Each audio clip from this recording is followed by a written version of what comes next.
Hello friends, welcome to technical GS channels. तो आज आपनलोকৰ মাজত নতুন এটা ভিডিও লৈ আহিছো। যিসকলে পলিটেকনিকত এডমিশন ল'ব বিচাৰিছে তেওঁলোকৰ বাবে ভিডিওটো অতি গুৰুত্বপূৰ্ণ, কিয়নো ফৰ্ম ফিলআপ টু এডমিশনৰ কাৰণে কিদৰে এপ্লাই কৰিব লাগিব সেইবিলাক সকলো তথ্য দেখাইছো। তো বলক ভিডিওটো আৰম্ভ কৰোঁ।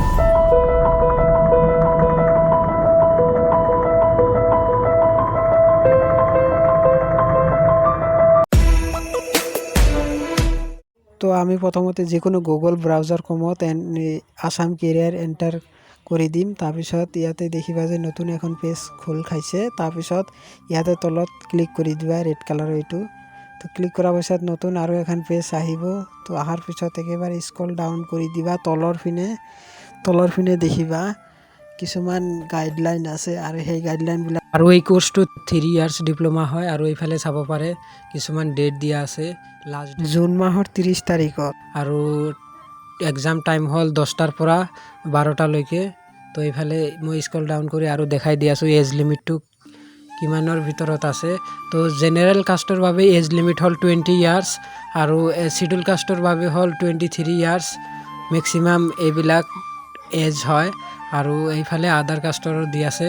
তো আৰু এইফালে তলত স্ক্ৰল ডাউন কৰি দেখা আৰু তলত যে দেখিছে এইটো অনলাইন ফিজ 500 টকা পেমেন্ট কৰিব লাগিব, এইটো অনলাইন ফিজ। আৰু এইটো তলত যে দেখিছে হাউ টু এপ্লাই, এইটো তোমালোকৰ ইণ্ডিয়ান চিটিজেনছ হ'ব লাগিব আৰু লগতে তোমালোকে এপ্লাইটো অনলাইন মেড হ'ব। তো তাৰপিছত ফৰ্মটো স্ক্ৰল ডাউন কৰি লাহে লাহে তলত লৈ যাম। লোৱাৰ পিছত তোমালোকৰ এটা এপ্লাই বুলি অপশ্যন থাকিব। ইয়াতে তলত চাব পাৰে এইফালে দেখাই দি আছোঁ অনলাইন এপ্লিকেশ্যন ক্লিক কৰিব। ইয়াতে ক্লিক কৰি দিব। মই ক্লিক কৰি আছোঁ। ক্লিক কৰাৰ পিছত এখন পেজ অপেন হৈছে। তো এই পেজত তোমালোকে দেখি আছে যে এইফালে ৰেড কালাৰৰ আৰু এটা পেজ আছে। ইয়াতে ক্লিক কৰি দিবা ৰেড কালাৰত। আৰু এই প্ৰথমতে তোমালোকে চেণ্টাৰটো চিলেক্ট কৰি লোৱা, তাৰপিছত তোমাৰ নামটো, তাৰপিছত তোমাৰ দেউতা, তাৰপিছত তোমাৰ মাকৰ নাম দি কেটাগৰীটো চিলেক্ট কৰি দিবা। তো যিটো কেটাগৰী হয় তাৰপিছত তলত স্ক্ৰল ডাউন কৰি দেখিবা যে ইয়াতে অপশ্যন আছে কিছুমান, যিটো অপশ্যন হয় তোমালোকৰ দি ল'বা। আৰু এইফালে যে তলতটো চিলেক্ট কৰি তাৰপিছত তলত দেখিবা যে কিছুমান অপশ্যন তোমালোকক দিছে, যিটো তোমালোকে যদি HSLC পাছ কৰিছে তেনেহ'লে তলৰ অপশ্যনটো হ'ব আৰু তলৰ অপশ্যনটো দি তোমালোকে মাৰ্কটো বহাই দিবা।